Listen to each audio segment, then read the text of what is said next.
ओम सच्चिदानंद। ओम सच्चिदानंद। ओम सच्चिदानंद।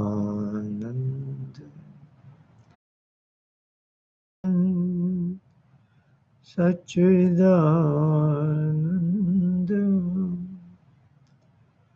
ओम सच्चिदानंद।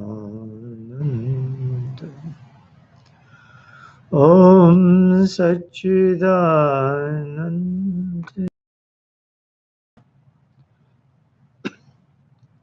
नमस्ते। सत्यार्थ प्रकाश एक अध्ययन, इसके 18वें सत्र में आपका स्वागत है। हम अग्निवीर.com से जो डाउनलोड की हुई सत्यार्थ प्रकाश की फाइल है, हिंदी संस्करण, उसके पेज 44 में के अंत में हम पढ़ रहे थे, जो पीडीएफ फाइल का पेज 36 है। तो वहाँ अंतिम प्रश्न उठाया गया है, क्या इस होम करने के बिना पाप होता है? उत्तर में उन्होंने कहा, हाँ, क्योंकि जिस मनुष्य के शरीर से जितना दुर्गंध उत्पन्न होता है और फिर वायु और जल को बिगाड़कर रोगोत्पत्ति का निमित्त होने से प्राणियों को दुख प्राप्त कराता है, उतना ही पाप उस मनुष्य को होता है। इसलिए उस पाप के निवारणार्थ उतना सुगंध व उससे अधिक वायु और जल में फैलाना चाहिए, और खिलाने पिलाने से उसी एक व्यक्ति को सुख विशेष होता है।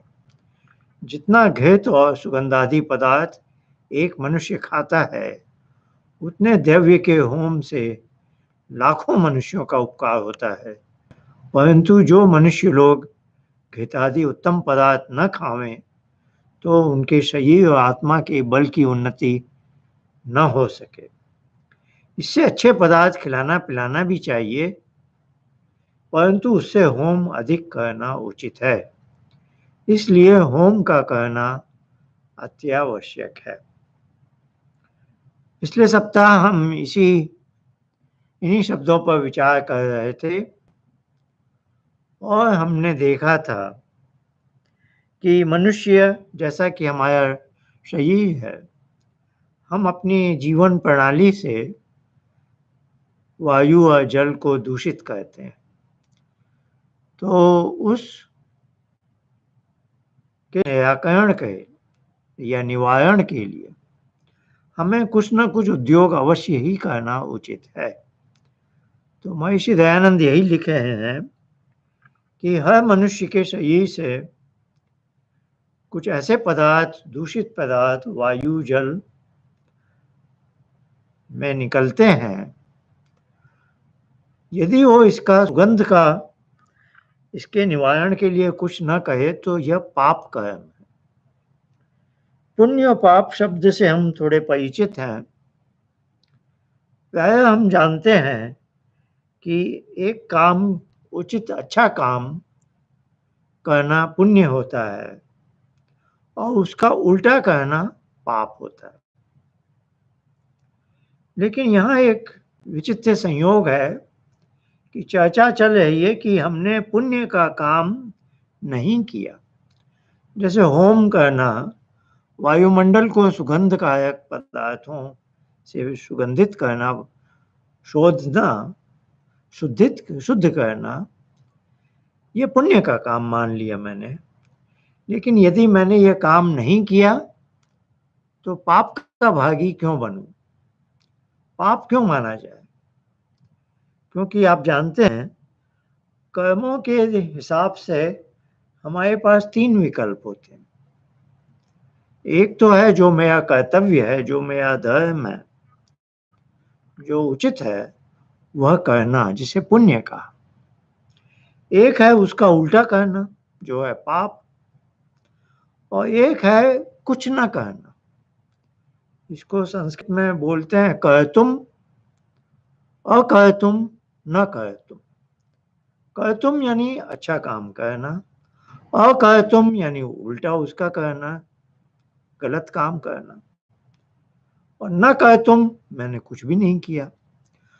तो एक सामान्य व्यक्ति सोचता है कुछ न कहना एक सुरक्षित है, उससे मैं न पाप कर रहा हूं न पुण्य कर रहा हूं।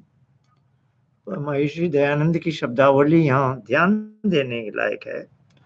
उन्होंने कहा कि होम करना तो अच्छा है, लेकिन होम न कहना वो एक पाप कर्म है। ऐसा नहीं है कि वो अपुण्य माना जाएगा। अपुण्य भी कई परिस्थितियों में गलत होता है। तो यहाँ पर कर्म न कहना अपुण्य है, लेकिन अपुण्य को उन्होंने पाप की श्रेणी में डाल दिया, क्योंकि हमारे शरीर से वायु जल आदि दुर्गंध को पाते ही हैं। इसका निराकरण या निवारण अवश्य करना चाहिए। तो यह मैंने थोड़ी पुण्य पाप और अपुण्य की चर्चा की, क्योंकि पतंजलि योग दर्शन में 2 स्थलों में पुण्य अपुण्य है ऐसा उल्लेख है, बजाय पुण्य पाप के। तो उनका क्या कहना है कि पुण्य कर्म तो पुण्य कर्म है, पाप कर्म है, लेकिन ये जो तीसरी संभावना है कुछ न कहने की, यह अपुण्य में माना जाता है, यह पुण्य में नहीं माना जाता। यानी इसकी संगति पाप के साथ जाती है। तो एक सामान्य व्यक्ति मैं कुछ भी नहीं कर रहा, लेकिन वह पाप में गिना जाता है। यहाँ आगे करके उन्होंने ये बात तो हमने पिछली बार चर्चा कही ली थी कि वायु और जल को हम दूषित करते हैं अपने दैनिक जीवन में। हम श्वास ले रहे हैं, पानी पी रहे हैं जो मूत्र और पसीना आदि के रूप में बाहर निकलता है, और भोजन करते हैं तो उससे मल मूत्र आदि भी बनते हैं। तो इस तरह से हम पर्यावरण को दूषित करते हैं। लेकिन इतना ही नहीं है, इसके साथ यह तो है ही, इसके साथ बहुत अधिक मात्रा में हमारे कारण से वायुमंडल पर्यावरण दूषित हो गया। क्योंकि आज के आधुनिक युग में प्रत्येक मनुष्य के कारण न जाने कितने कल कारखाने चले हैं, विद्युत बिजली का उत्पादन हो रहा है, कितने सारे रेलगाड़ियां विमान आदि चल रहे हैं, कितनी कारें चल रही हैं। मैं बोलूं मैं तो कार चलाता नहीं, लेकिन आप किसी न किसी वाहन में तो बैठते ही हैं। और आप यदि किसी भी वाहन में नहीं बैठते तो आप दुकानों से सामान खरीदते हैं, और वो सामान एक स्थान से दूसरे स्थान में ट्रकों के द्वारा लाया जाता है।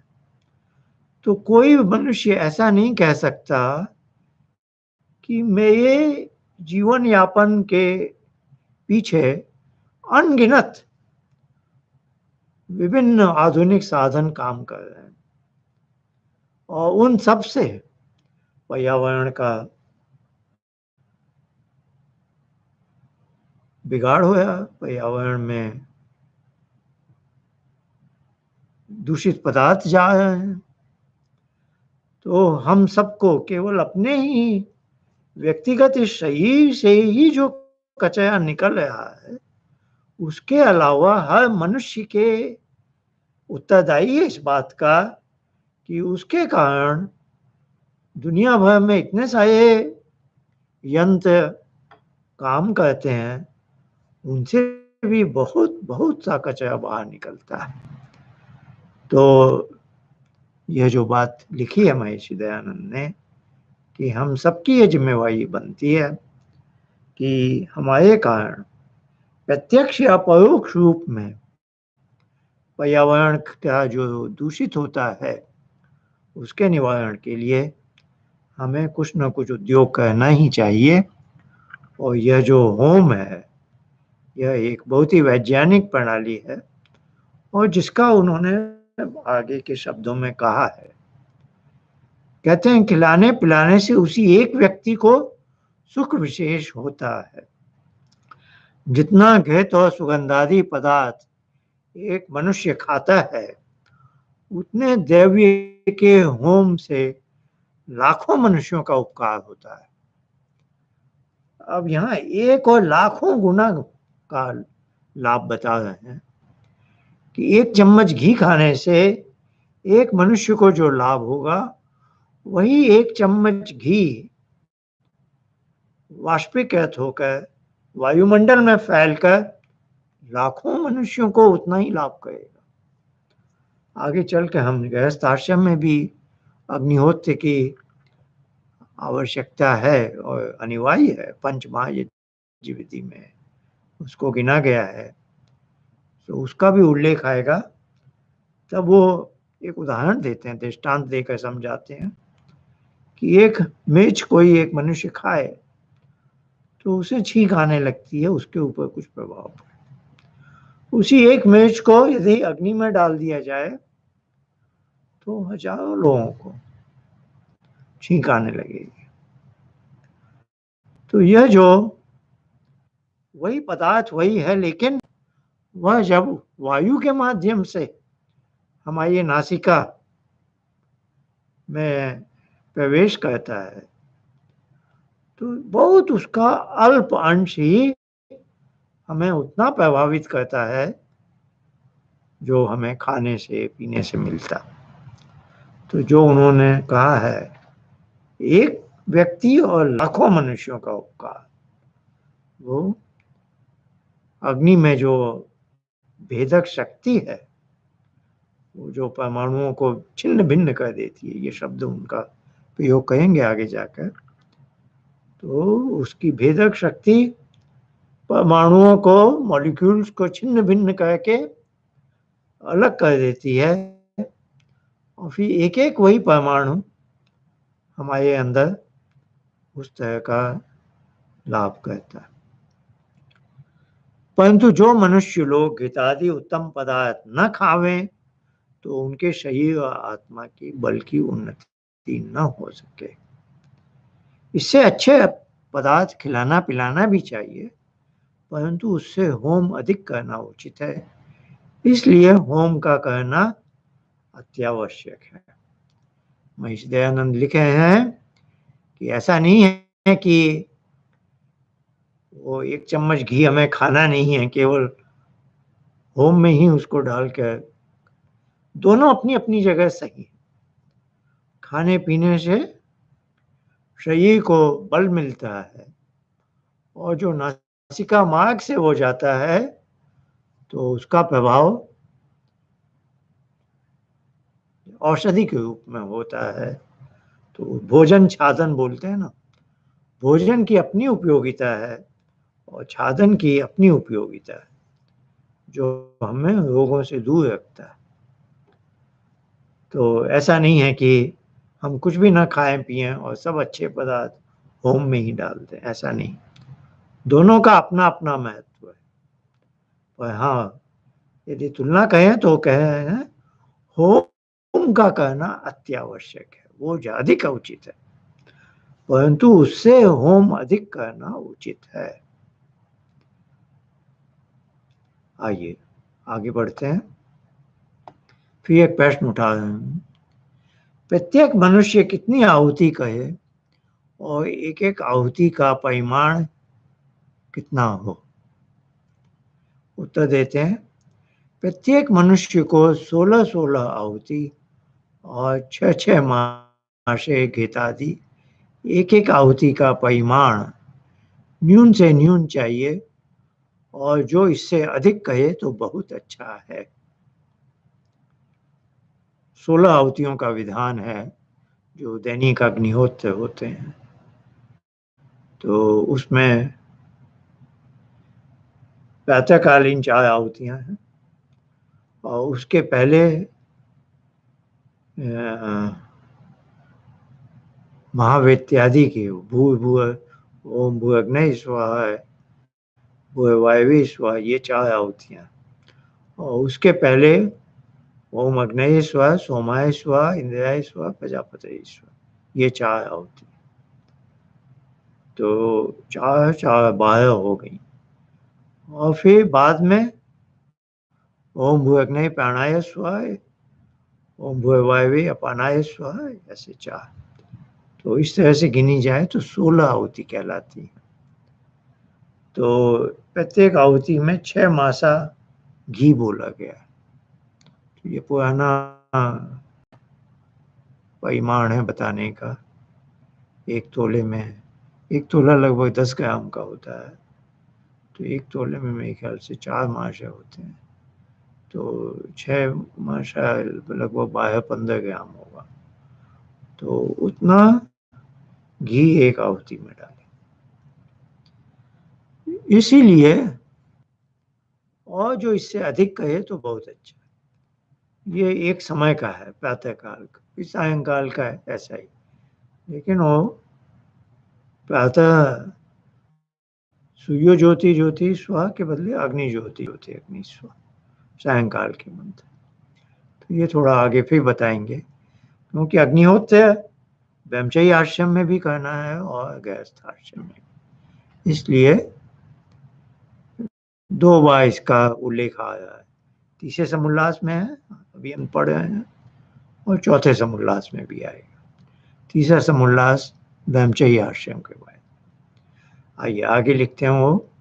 इसीलिए आर्यवर्त शिरोमणि महाशय, ऋषि महर्षि, राजे महाराजे लोग बहुत सा होम करते और कराते थे। जब तक इस होम करने का प्रचार रहा तब तक आर्यावर्त देश रोगों से रहित और सुखों से पूजित था। अब भी प्रचार हो तो वैसा ही हो जाए। ये 2 यज्ञ अर्थात ब्रह्म यज्ञ, जो पढ़ना पढ़ाना, संध्योपासन, ईश्वर की स्तुति प्रार्थना उपासना करना, दूसरा देव यज्ञ जो अग्निहोत्र से लेके अश्वमेध पर्यंत यज्ञ और विद्वानों की सेवा संग करना, परंतु ब्रह्मचर्य में केवल ब्रह्म यज्ञ और अग्निहोत्र का ही करना होता है।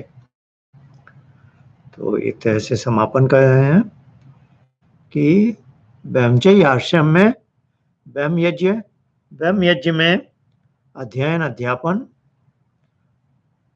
वो है एक व्यक्ति पढ़ रहा है, छात्र, और आचार्य गुरु पढ़ा रहा है, और ईश्वर की स्तुति प्रार्थना उपासना। तो जिसको संध्योपासन कहते हैं, संध्योपासना का वर्णन हम पहले पढ़ चुके हैं। और दूसरा यज्ञ ब्रह्मचर्य आश्रम के लिए है देव यज्ञ, जो अग्निहोत्र के लिए भी दूसरा नाम है। तो ये दोनों की उन्होंने चर्चा कर दी है। अब आगे हम बढ़ते हैं। ब्राह्मणस्तेयाणाम वर्णानाम उपनयनम कर्तुमर्हति राजन्यो द्वयस्य वैश्यो वैश्यस्य वैति शुद्धमपि कुलगुण संपन्नम मंत्रवर्जनम अनुपनीतमध्यापयेत् द्वितीये। यह सुश्रुत के सूत्र स्थान के दूसरे अध्याय का वचन है। यह उनकी शैली है, पुरानी शैली है। कुछ बात कहना चाहे हैं तो किसी दूसरे ग्रंथ का उसको उद्धृत किया है, उदाहरण दिया जा रहा है, जिसको आजकल हम बोलते हैं कोट कह रहे हैं। कोट कहते हैं जब, तो मोटे तौर पर यह है कि वे महर्षि दयानंद उससे सहमत है मोटे तौर पर, और इसमें थोड़ा थोड़ा हमें ध्यान रखना होगा। तो आगे पढ़ते हैं इसको। ब्राह्मण तीनों वर्ण, ब्राह्मण, क्षत्रिय और वैश्य, क्षत्रिय और वैश्य तथा वैश्य एक वैश्य वर्ण को यज्ञोपवीत करा के पढ़ा सकता है। यानी श्रृंखला है ब्राह्मण, क्षत्रिय, वैश्य, शूद्र की। तो ब्राह्मण अपने ब्राह्मण को और क्षत्रिय और वैश्य को पढ़ा सकता है, क्षत्रिय और वैश्य को पढ़ा सकता है, वैश्य वैश्य को पढ़ा सकता है, ऐसा कह के बताया। और जो कुलीन शुभ लक्षण युक्त शुद्ध हो तो उसको मंत्र संहिता पढ़ के छोड़ के सब शास्त्र पढ़ावे। और कोई अच्छा शुद्ध बालक हो तो उसको भी पढ़ावे, लेकिन क्या पढ़ावे?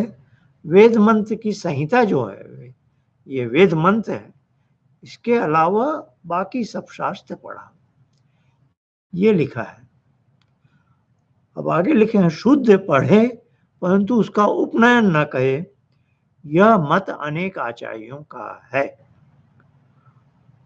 बाकी बच्चों का उपनयन करके गुरुकुल में प्रवेश दिया और फिर पढ़ाया जाए, पर शुद्ध के लिए बोला गया उसका उपनयन न करे और पढ़ावे।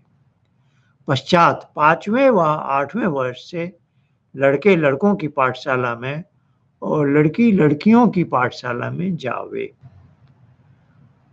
ये तो सबके लिए ही होगा। और निम्नलिखित नियम पूर्वक अध्ययन का आरंभ करें। तो यह सुश्रुत एक ग्रंथ है जिसका संबंध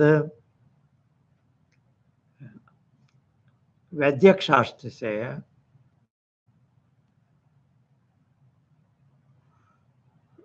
उसका उदाहरण उन्होंने दिया है। लेकिन महर्षि दयानंद का आगे कहीं पर आएगा, देखिएगा कि वेद मंत्र सबके लिए है, शुद्ध के लिए भी है। तो इसलिए मैंने कहा था, यहाँ इन्होंने सुश्रुत को कोट किया है और सुश्रुत का अनुवाद लिख दिया है, लेकिन उनका अपना जो विचार है वो सत्यार्थ प्रकाश में आगे आएगा। जब यजुर्वेद का वो एक मंत्र देंगे, यथेमं वाचम कल्याणी वदानी भी ऐसे कह के, अभी पूरा मुझे याद नहीं आ रहा, तो उसमें वो कहेंगे कि वेद मंत्र मानव मात्र के लिए। तो ये ऐसे कुछ बातें हैं जो मैं आपको थोड़ा बताते जाऊंगा। ये उनकी शैली है, उन्होंने कोट किया तो उसका अर्थ बता दिया, लेकिन उनका अपना विचार कहीं और भी आने वाला है। अब वो मनुस्मृति का एक श्लोक प्रस्तुत कर रहे हैं, अब भी कोट कर रहे हैं। आगे कई सारे मंत्र हैं जो छांदोग्य उपनिषद के। अब मनुस्मृति का एक आया श्लोक, षट्त्रिंशदाब्धिकं च यं गुरौ च वैदिकं वेतम् तदधिकं पादिकं वा गहनान्तिकमेव वा। अब अर्थ लिखे हैं इसका, 8वें वर्ष से आगे 36वें वर्ष पर्यंत, अर्थात एक एक वेद के सांगोपांग पढ़ने में 12 वर्ष मिलके 36 और 8 मिलके 44, अर्थात 18 वर्षों का ब्रह्मचर्य, और 8 पूर्व के मिलके 26 व 9 वर्ष, तथा जब तक विद्या पूजी ग्रहण न कर लेवे तब तक ब्रह्मचर्य रखे। तो मनुस्मृति के एक श्लोक में बताया गया है कि एक बालक जो गुरुकुल में है उसको ब्रह्मचर्य आश्रम का पालन करते हुए कितनी अवधि तक अध्ययन करना चाहिए। तो माना जा रहा है कि बालक 8 वर्ष का है और अब उसे आचार्य कुल में प्रवेश दिया गया। और फिर मनोज जी कहते हैं कि एक वेद को सांगोपांग, सांगोपांग का अर्थ होता है, इसमें 3 शब्द जुड़े हुए हैं, स, अंग और उपांग। स अंग हो गया सांग, फिर संधि हुई उपांग से, तो सांगोपांग। यानी वेद, एक वेद पढ़ा, वेद का अंग कहलाता है वेदांग। वेदांग में व्याकरण, निरुक्त आदि है। और उपांग है षड्दर्शन, सांख्य, योग, न्याय, वैशेषिक, मीमांसा और वेदांत। तो एक वेद और उसके साथ वेदांग और उपांग पढ़ने में 12 वर्ष। और अब यहाँ पर वेद असल में 4 हैं, पर आया है 3 वेद, त्रय वैदिकम। तो वेद के गिनने की कई परंपराएं हैं, आगे भी आप देखेंगे। कई बार वेद 3 भी बोले जाएंगे और 4 भी बोले जाएंगे। तो इसको समझने का ढंग ऐसा है कि वेद हैं तो 4 वॉल्यूम में है, 4 खंडों में है। ऋग्वेद, यजुर्वेद, सामवेद, अथर्ववेद। लेकिन चारों वेदों की शैली के हिसाब से वेद की 3 शैलियां हैं। एक तो है पद्य में शैली, जो मुख्यतः ऋग्वेद की ऋचाएं पद्य में है। यजुर्वेद में गद्य की शैली है और अथर्ववेद भी मूलतः वैसा है। और फिर सामवेद में गीतिकाएं हैं जो गेय हैं, गाई जा सकती हैं। तो गद्य, पद्य, गद्य और गीतिकाएं, ऐसे हमने कहा। पोएट्री, प्रोज एंड लिरिक्स, ऐसे भी आप समझ सकते हैं। तो जब 3 वेद बोला जाता है तो 3 शैली के माध्यम से, जिसमें ऋग्वेद आ गया पद्य वाला, यजुर्वेद और अथर्ववेद आ गया गद्य वाला, और सामवेद आ गया गीतिकाओं में। तो एक वेद पर 12 वर्ष का समय लगाना है। उसका अंग और उपांग, यानी जब मैंने समझा दिया आपको, 6 अंग हैं, 6 उपांग हैं। तो उन सब के साथ उसको पढ़ के पूरा समझना। तो 12 वर्ष मिलके 36 हो गए 3 वेद। 8 वर्ष का बालक आया है तो उसको 44 वर्ष की आयु तक ब्रह्मचर्य आश्रम में उसको पालना। जो कम अध्ययन करना चाहे तो 36 के बदले उसे 18 साल, उसकी आधा का विकल्प दे दिया। तो वह 18 साल पढ़ेगा, और 8 साल का आया था तो 26 की आयु तक, जब तक उसकी वय 26 हो जाती है, वो ब्रह्मचर्य में। और जो कोई उससे भी कम करना चाहे तो 18 के आधे का 9 वर्ष का भी विकल्प दिया है। 8 वर्ष का बालिका, जैसे बालिकाओं के लिए होगा मेरे ख्याल से, 8 वर्ष की बालिका आई है, 9 वर्ष तक का उसने अध्ययन किया, 17-18 वर्ष की में उसकी पढ़ाई होगी। जैसे आप देखेंगे आगे चलकर कि बालक, युवक जो है वो 24 वर्ष में विवाह कर सकता है, न्यूनतम आयु। और जो कन्या है वह 16 वर्ष की विवाह कर सकती है। तो ये 9 वर्ष वाला अध्ययन वो बालिका के लिए मेल खा रहा है। तो ये मनु का, ये महर्षि दयानंद की शैली को समझना होगा, जहाँ वो अपना विचार स्पष्ट बता नहीं रहे हैं, एक मंत्र या श्लोक को देकर कोट कर देते हैं। तो हमें बस बता रहे हैं कि मनु ने ये कहा है ऐसा। अब वे थोड़े बड़े बड़े मंत्र हैं, ये छांदोग्योपनिषद के हैं, मेरे ख्याल से 6 मंत्र हैं।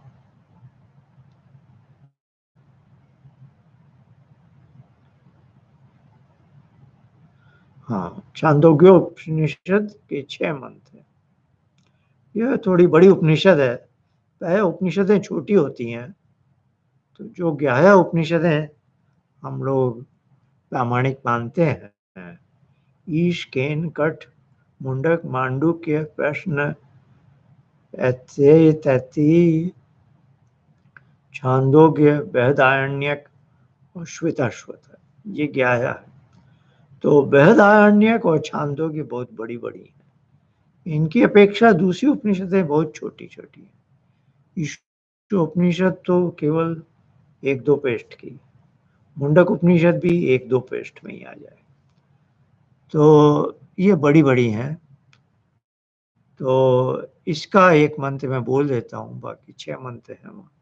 पुरुषो वाव यज्ञस्य तस्य यानि चतुर्विंशति वर्षाणि, यानी 24 वर्ष। तत्प्रातः सवनम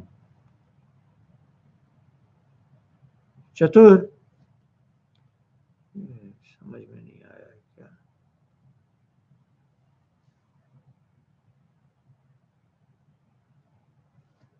थोड़ा संदेह हो रहा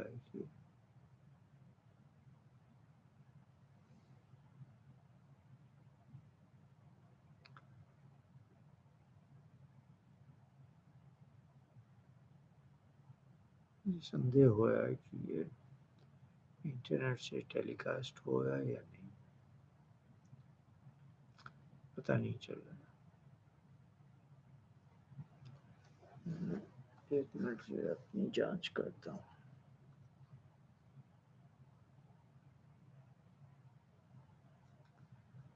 आज मैंने सेटिंग बदली थी कि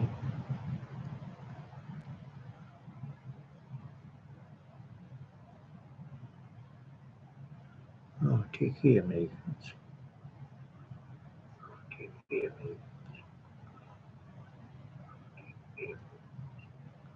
ओके।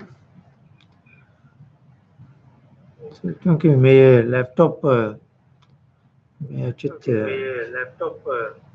में फ्रीज हो जाता है, तो मुझे थोड़ा ये संदेह हो रहा था। ठीक है, आगे बढ़ते हैं।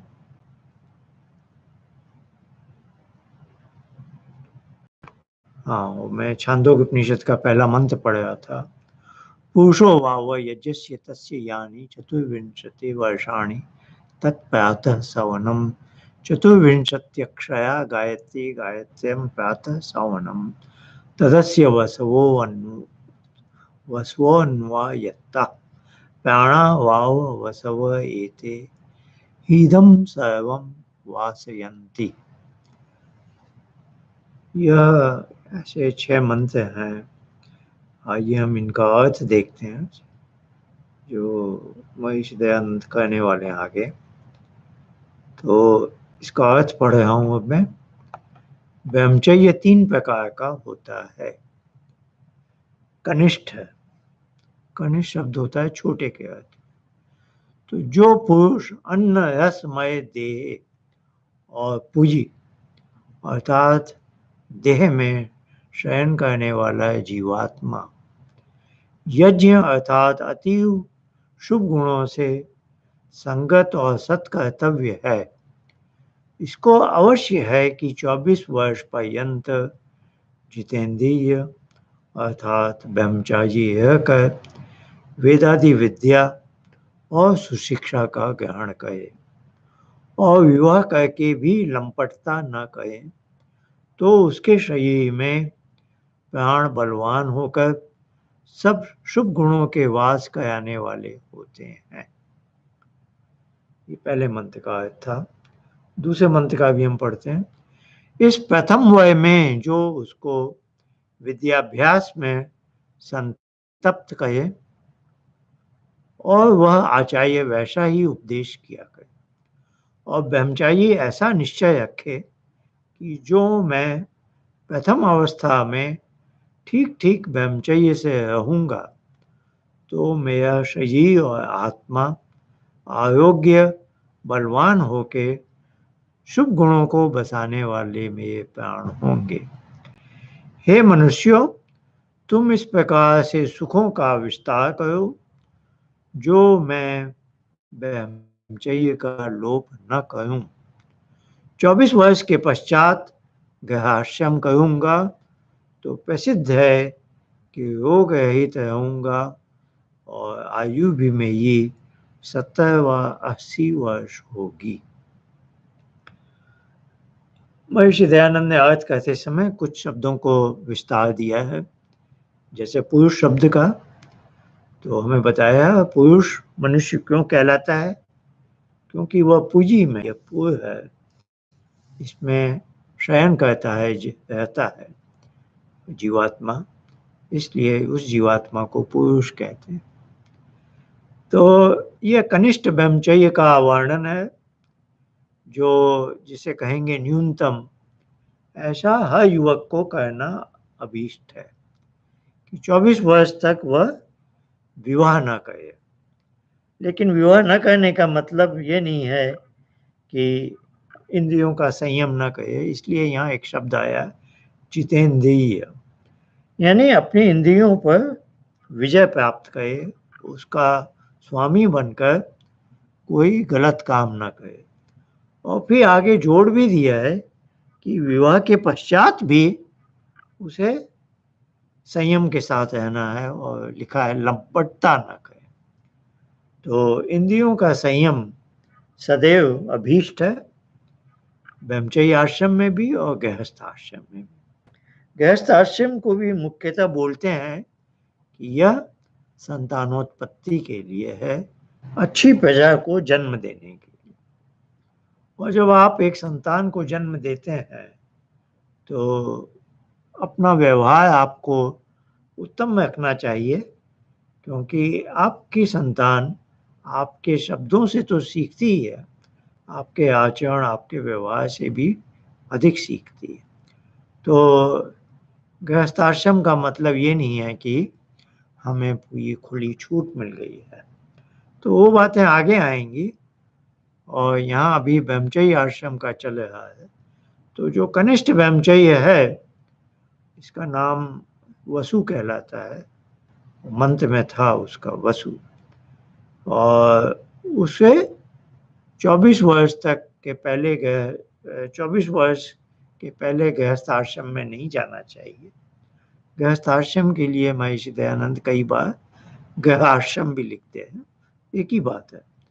गृह आश्रम यानी गृह और आश्रम, गृहस्थ आश्रम यानी गृहस्थ और आश्रम, बात एक ही है। तो 24 वर्ष के पहले युवक को विवाह नहीं करना है, ये बात यहाँ प्रसिद्ध कर दी गई।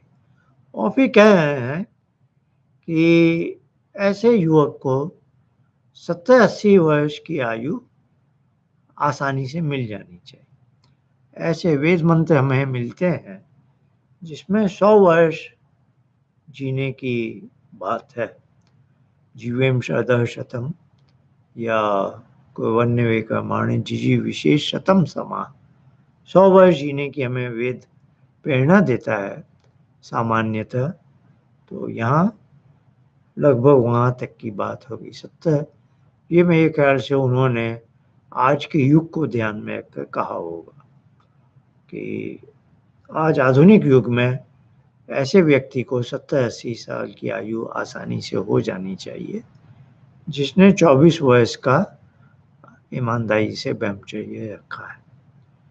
अब ये 2 मंत्र का आ गया अर्थ इसमें, तो 2 मंत्र के 3 उसमें वर्ग हैं।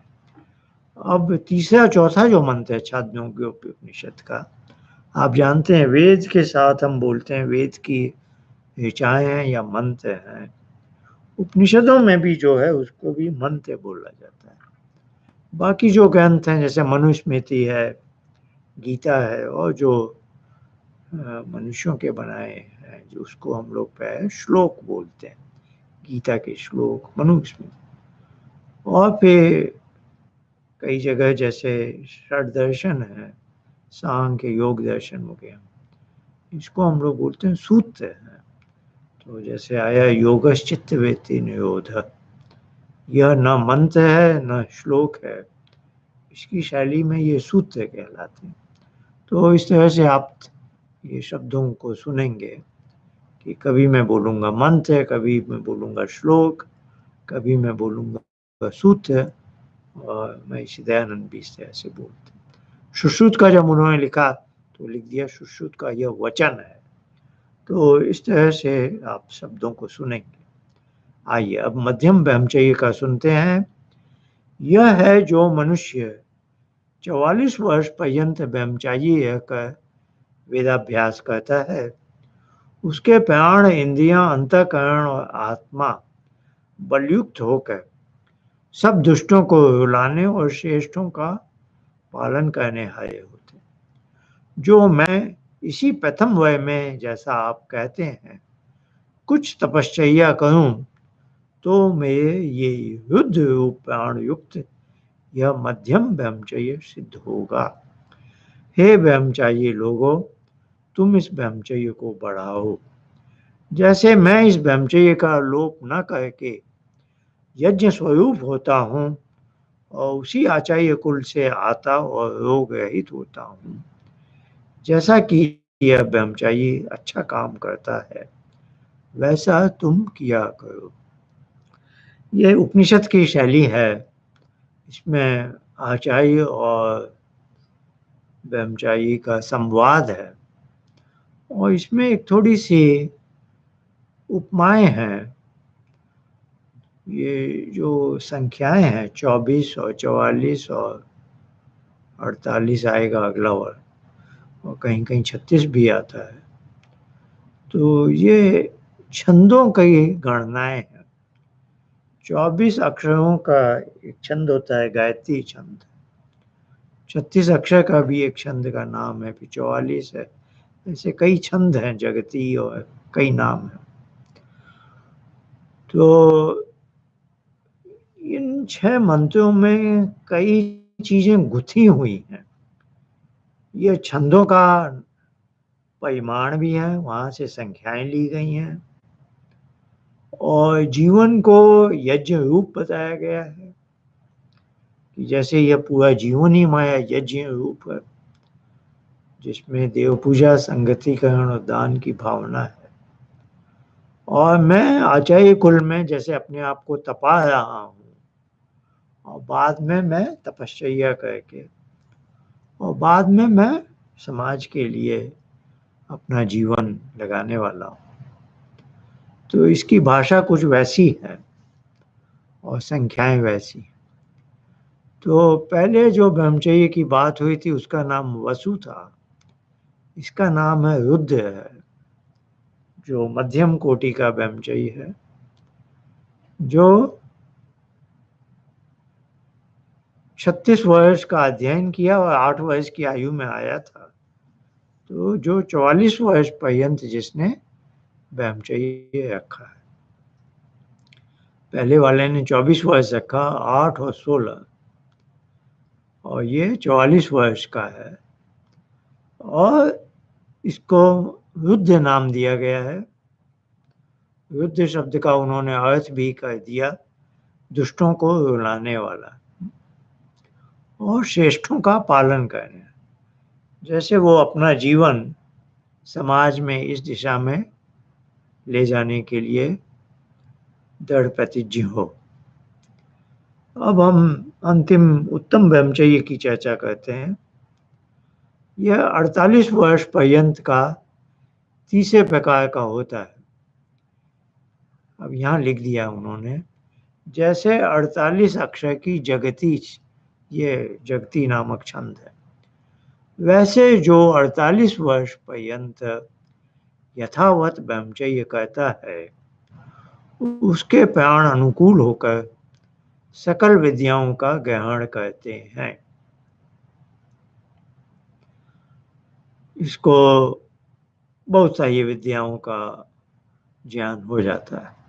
आचार्य और माता पिता अपने संतानों को प्रथम वय में विद्या और गुण ग्रहण के लिए तपस्वी कर और उसी का उपदेश करें और वे संतान आप ही आप अखंडित ब्रह्मचर्य सेवन से तीसरे उत्तम ब्रह्मचर्य का सेवन करके पूर्ण अर्थात 400 वर्ष पर्यंत आयु को बढ़ावें। वैसे तुम भी बढ़ाओ, क्योंकि जो मनुष्य इस ब्रह्मचर्य को प्राप्त होकर लोप नहीं करते, वे सब प्रकार के रोगों से रहित होकर धर्म, अर्थ, काम और मोक्ष को प्राप्त होते हैं। तो ये जो उत्तम ब्रह्मचर्य बताया 48 वर्ष का, उसको यहाँ पर उसकी आयु बता दी गई है 400 वर्ष। सुनने में थोड़ा अटपटा लग सकता है, लेकिन हमारे कुछ वेद मंत्र हैं, जमदग्नि से आयुषम ऐसे करके हैं। जैसे मैंने कहा आयुष 100 वर्ष की है और उसको जमदग्नि है कश्यपस्य ऐसे करके आता है ते आयुषम 3 गुना और उसमें जोड़ा जा सकता है, जिससे तो 100 वर्ष की हम टिपिकल लाइफ स्पैन माने तो उसका तिगुना और जोड़ सकते हैं। और उनका नाम बताया कश्यप और ऐसे ऐसे करके। वो चर्चा शायद कभी और हमें अवसर मिलेगा तब करूँगा। तो 100 में 300 जोड़ दिया तो 400 वर्ष की आयु। तो जो इस ब्रह्मचारी का नाम आदित्य कहते हैं, तो आदित्य ब्रह्मचारी जो 48 वर्ष तक है उसकी आयु यहाँ तक पहुँच सकती है।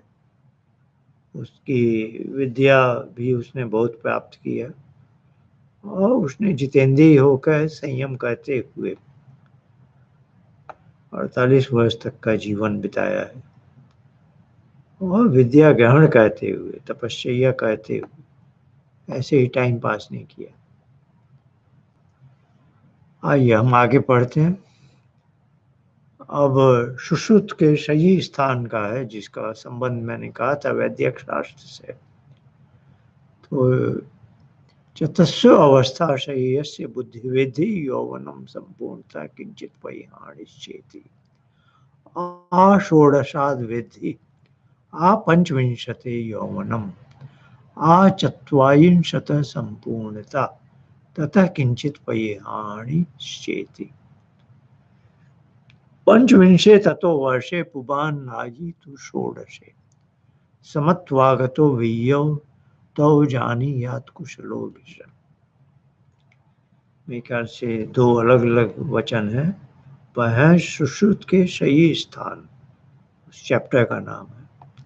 तो इसका अर्थ लिखे हैं इस शरीर की 4 अवस्था है।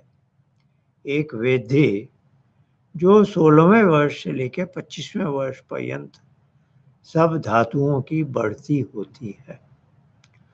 दूसरा यौवन जो 25वें वर्ष के, ये प्यूबर्टी जो कहते हैं ना, हमारे कौमाई अवस्था के बाद जब हार्मोनल चेंजेस आ जाते हैं, एक बच्चे में थोड़ी दाढ़ी मूंछ दिखने लगती है और उसकी वाणी में भी कुछ थोड़ा भाईपन आ जाता है और कन्या में भी थोड़े उसके वक्ष में थोड़े उभार आ जाते हैं और थोड़ी वो लजाने लगती है, थोड़ा उसमें जी उसके व्यवहार में परिवर्तन आते हैं।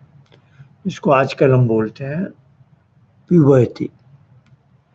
तो 16वें से लेके 25वें वर्ष तक सब धातु, मेरे ख्याल से युवक के लिए बोला जा रहा है या दोनों के लिए भी हो सकता है। दूसरा यौवन जो 25वें वर्ष के अंत और 26वें के आदि में युवावस्था का आरंभ होता है।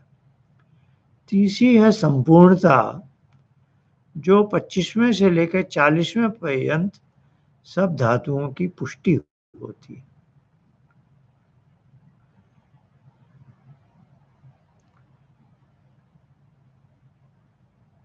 थोड़ा भाषा जो मिली जुली सी है, पता नहीं चल रहा। वृद्धि 16 से 25 है, यौवन 25 से आरंभ हुआ है और फिर संपूर्णता कही है जिसको 40वें वर्ष तक। तब सब सांगों पांग शरीरस्थ सकल धातु पुष्ट होके पूर्णता को प्राप्त होते हैं। यानी 40वें वर्ष में वो क्लाइमैक्स जैसा।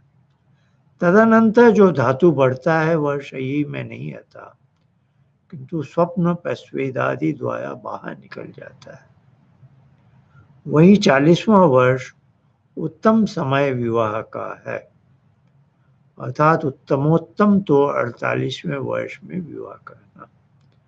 अब सुश्रुत के हिसाब से मेरे ख्याल से युगों के बारे में बात की जा रही है, लड़कों की। वो कह रहे हैं कि शारीरिक विकास 16 से 25 तक है, जिसमें हमारी ऊंचाई बढ़ती है और ये सब है। फिर 25वें के बाद मेरे ख्याल से वो कहना चाह रहे हैं कि शरीर का डील डॉल तो विशेष नहीं बढ़ता, लेकिन हमारा जो वाइटल फ्लूइड है, वो जो धातु है, उसमें पौष्टिकता आती है और उसका क्लाइमेक्स 40 की आयु में है। तो संतानोत्पत्ति के लिए वह सबसे सही समय है। अब क्योंकि अभी छांदोग्य का प्रमाण देकर कहा है कि उत्तम ब्रह्मचर्य 48 वर्ष का है, तो उससे संगति लगाने के लिए महर्षि दयानंद ने कहा, सुश्रुत के अनुसार 40वां वर्ष उत्तम समय विवाह का है, अर्थात उत्तमोत्तम तो 48वें वर्ष में विवाह का। तो 40 सुश्रुत कह रहा है, छांदोग्य उपनिषद में 48 का। दोनों बातों की संगति लगा के उन्होंने ऐसा कह दिया। तो यह सुश्रुत का संबंध वैदिक आयुर्वेद से है, तो शरीर में जो परिवर्तन होते हैं उसका उल्लेख उन्होंने करके हमें बताया है। अब एक प्रश्न उठा रहे हैं, क्या यह ब्रह्मचर्य का नियम स्त्री व पुरुष दोनों का तुल्य ही है? तुल्य यानी बराबर है क्या? तो उत्तर देते हैं नहीं। जो 25 वर्ष पर्यंत पुरुष ब्रह्मचर्य कहें तो 16 वर्ष पर्यंत कन्या। अब जो कनिष्ठ ब्रह्मचर्य बताया था कि युवकों के लिए 25 वर्ष का है, तो कन्या के लिए कनिष्ठ ब्रह्मचर्य हो गया 16 वर्ष तक। जो पुरुष 30 वर्ष पर्यंत ब्रह्मचारी रहे तो स्त्री 17 वर्ष। जो पुरुष 36 वर्ष तक रहे तो स्त्री 18 वर्ष।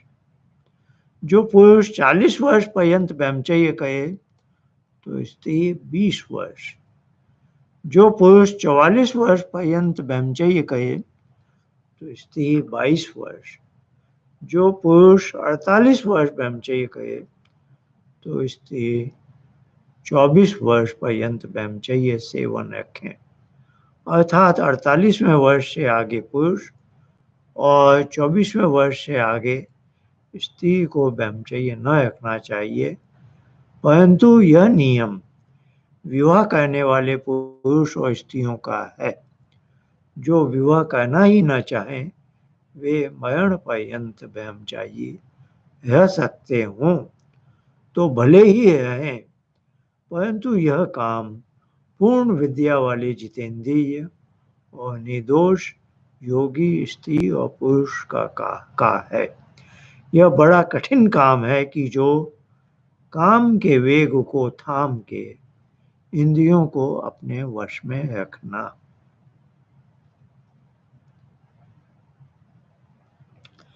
तो प्रश्न उठाया उन्होंने कि ये जो संख्याएं ब्रह्मचर्य आश्रम के लिए हमने अभी तक देखी थी, क्या वो युवकों के लिए है या दोनों के लिए है?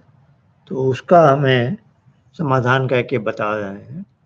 तो आपने शायद ध्यान दिया होगा कि इनका एक अनुपात है जिसमें युवक की जो आयु है और युवती की आयु से या तो 1.5 गुनी है या 2 गुनी है। तो ये उनके शब्द अभी हमें पढ़ने को मिलेंगे अगले समोल्लास में, गृहस्थाश्रम के लिए, या शायद इसी समोल्लास के अंत में, कि युवक और युवती का विवाह जब होता है तो उनकी पारस्परिक वय क्या होनी चाहिए। तो वो एक समय कहेंगे कि युवक की आयु कम से कम 1.5 गुनी हो और अधिक से अधिक 2 गुनी हो। तो ये जो हमने संख्याएं देखी हैं, आप सबसे पहली संख्या देखें, जो 25 वर्ष पर्यंत पुरुष का ब्रह्मचर्य है, तो 16 वर्ष पर्यंत कन्या। तो कन्या 16 वर्ष की है, उसका 1.5 गुना हो जाता है 24 वर्ष का। तो युवक है 24 या 25 वर्ष का। और जो बाद की आप संख्याएं देख रहे हैं कि 40 के साथ 20 है, 44 के साथ 22 है, 48 के साथ 24 है, तो वो दुगनी संख्याएं हैं। तो विवाह का उस समय का जो मापदंड हमें बताया गया था कि युवक और युवती जब विवाह करते हैं तो युवक की आयु युवती से 1.5 गुनी हो न्यूनतम, या 2 गुनी अधिक हो। ये थोड़ा अटपटा लग सकता है, आजकल तो प्राय हम देखते हैं कि दोनों की आयु लगभग बराबर सी होती है या 4-5 वर्ष का अंतर होता है। मेरा अपना जब विवाह हुआ है तो मैं 31 का हूँ, मेरी पत्नी 20 के लगभग की थी, तो उस समय थोड़ा 1.5 गुना जैसा है। तो पर आजकल प्राय 28-30 का युवक होता है और कन्या भी 24-26-28 की होती है। सब जगह अलग अलग है, पर इसका विषय ये आगे भी आएगा, तब हम इस पर विचार कर लेंगे। अभी तो ब्रह्मचर्य आश्रम की बात चल रही है, तो मैंने बस ये थोड़ा आपको बताना उचित समझा कि इन संख्याओं में एक तरह का अनुपात है, 1.5 गुना और 2 गुना वाली बात। ये बात हम आगे भी देखेंगे और तब ये प्रश्न भी उठाएंगे, क्योंकि जैसे 48 का युवक और 24 की कन्या, ये आज के हिसाब से बहुत ही अटपटा सा लग सकता है कि 24 वर्ष का अंतर है दोनों की आयु में। तो इसको कैसे आप उचित समझते हैं? तो इसका है, पर ये उस तरह के ब्रह्मचारी कहलाएंगे आदित्य जिनकी आयु काफी अधिक होनी चाहिए। 300-400 तो अभी इस युग में शायद ना हो पाए, फिर भी 100-150 वाली होनी चाहिए। तो इस तरह के लोगों का जब समागम हो रहा है, विवाह हो रहा है, जीवन साथी बने हैं, और ये बात हम आगे देखेंगे, इस पर उसी समय उचित है तो चर्चा करें। अब एक तैत्तिरीय उपनिषद का वचन है जो शिक्षावल्ली नामक अध्याय है, उसका है ये वचन। जब ब्रह्मचर्य आश्रम की शिक्षा समाप्त हो जाती है तो आचार्य उसे, इसको समावर्तन संस्कार बोलते हैं, कि अब यहाँ से विद्या तुमने प्राप्त कर ली है, वापस घर जाओ और विवाह करो। तो यहाँ स्वामी दयानंद ने भी अभी जो शब्द हमने पढ़े थे वहाँ भी ये विषय उठाया है कि विवाह न करने की भी संभावना बताई। तो ये जो तैत्तिरीय उपनिषद का वचन है, ये उस प्रकरण में है कि समावर्तन के बाद आचार्य उपदेश दे रहा है कि अब घर जाओ और विवाह करो।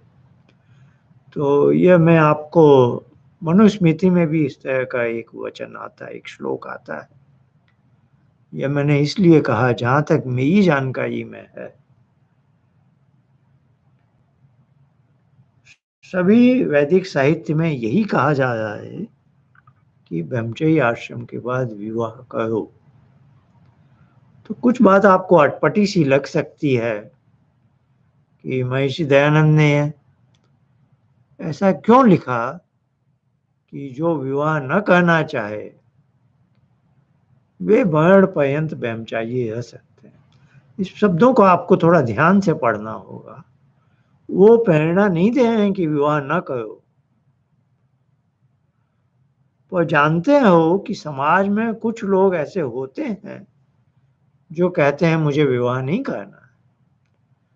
तो यह तो एक उसका व्यक्तिगत निर्णय है, कोई भी स्त्री या पुरुष ऐसा निर्णय ले सकता है, किसी को कोई बाध्य नहीं कर सकता कि आपको विवाह नहीं करना है, तो आप दयानंद की ये भाषा को जो है ध्यान से समझिए।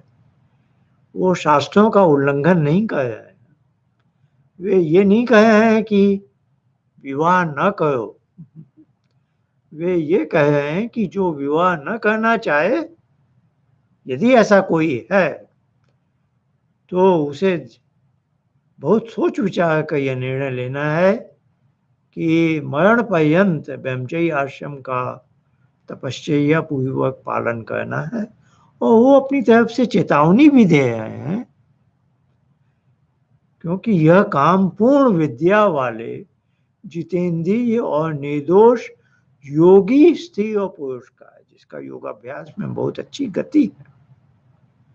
फिर वो दोबारा जोर दे रहे हैं, चेतावनी दे, यह बड़ा कठिन काम है। यहाँ काम शब्द, पहला जो काम शब्द है वो कार्य के अर्थ में, यह काम कठिन है। जो दूसरी बात है, जो काम के वे, ये काम है वह काम वासना वाला। तो काम शब्द दो बार आया है। पहली बार में यह जो आपने विचार किया है ऐसा करना है, अविवाहित पूरा जीवन बिताना है, तो उस अर्थ में है पहला शब्द काम।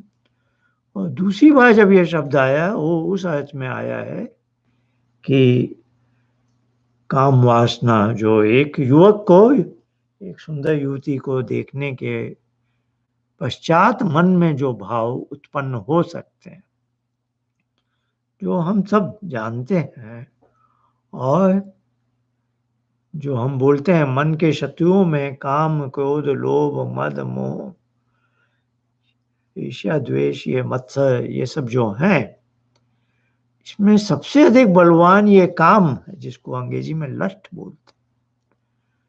तो ऐसा समझ बैठना कि मैं इस पर विजय प्राप्त कर लूंगा और सारे जीवन भर मैं ऐसा कर पाऊंगा, यह बहुत ही कठिन है।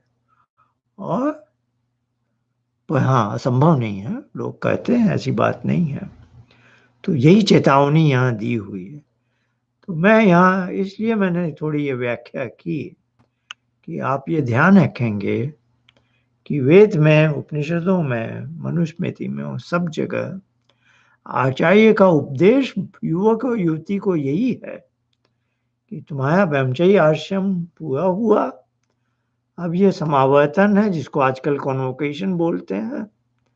और कॉन्वोकेशन में वो उपदेश यही दे रहे हैं कि घर जाओ और विवाह करो। और ये जो अभी हमने पढ़ा नहीं है, इसमें भी आप थोड़ी देर एकदम अंत में आप देख लीजिए। ये अगली बार मैं यही पढ़ूंगा। एक बार संस्कृत जल्दी से पढ़ जाता हूँ।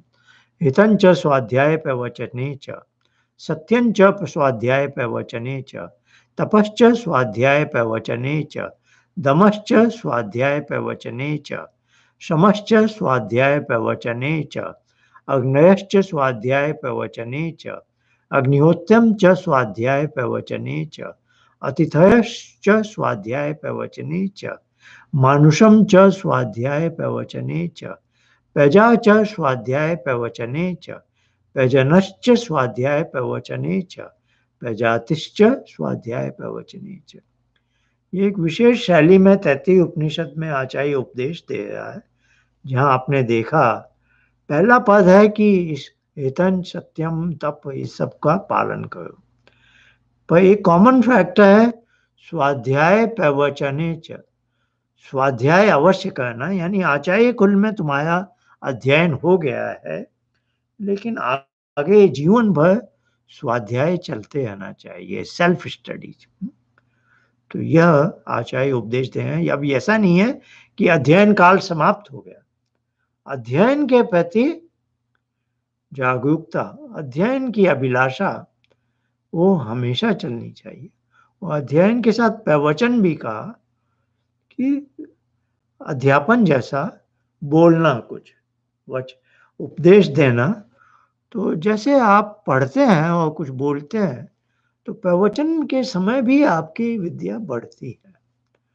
तो ये मैंने इसलिए पढ़ा था क्योंकि अंत में आप देखेंगे प्रजा च, प्रजनश्च और प्रजाति, यानी संतान को प्रजन जन्म देते हुए भी, यानी अब वो क्या कहे हैं, ये सब करना है, और क्या क्या करने में उन्होंने ये भी कहा संतानोत्पत्ति भी करनी है, जो गृहस्थ आश्रम में संभव है।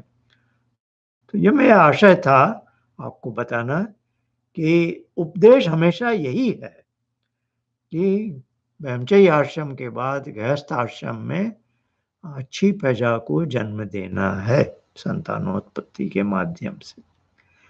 लेकिन इसके बावजूद भी, क्योंकि कुछ युवक खासकर अविवाहित रहकर पूरा जीवन ब्रह्मचर्य का पालन करके अपना जीवन, ये उनका व्यक्तिगत निर्णय है, वो सब कोई स्वतंत्र है तो कर सकते हैं, लेकिन महर्षि दयानंद ने जो शब्द अभी हमने पढ़े थे उसमें चेतावनी दी है कि यह निर्णय हर किसी के बस का नहीं है, बहुत सोच समझ कर लिया जाना चाहिए। आइए, आज का हमारा अध्ययन काल पूरा हुआ। अगले सप्ताह 19वां सत्र हम यहीं से आरंभ करेंगे, जो तैत्तिरीय उपनिषद का ये वचन है। तब तक के लिए विदा। धन्यवाद। नमस्ते।